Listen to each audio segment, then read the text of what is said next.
He had tried calling so many times that the voice of her answering machine now played in his head. He never made it to the beep, though, and always felt guilty for stalking. Why hadn't she tried to get a hold of him over the past month? Was she really gone?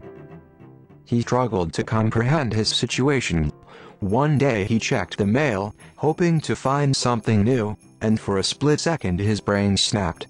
It began when the first lines of a song he heard on the radio leapt out from the recesses of his short-term memory. It went something like, "Do-do-dun-dig-a-dun-dun." He struggled for the lyrics.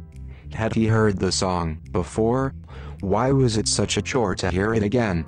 Should he get a CAT scan to check for problems?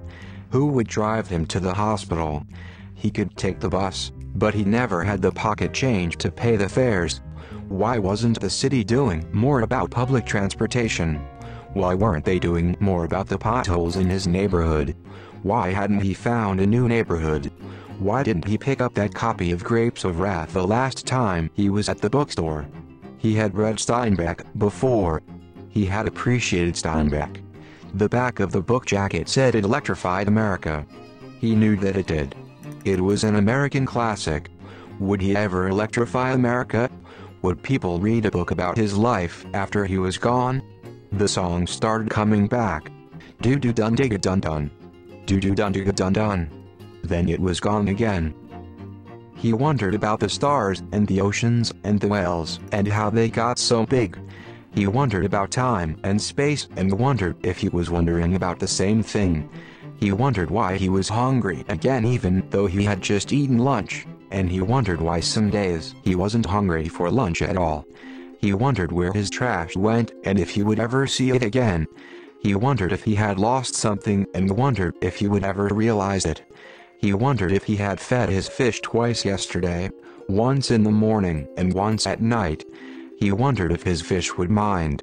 He wondered why he had received so many catalogs in the mail, and whether the trees minded if they were used to sell other things made of other trees. He wondered where the human race would go after they destroy the Earth.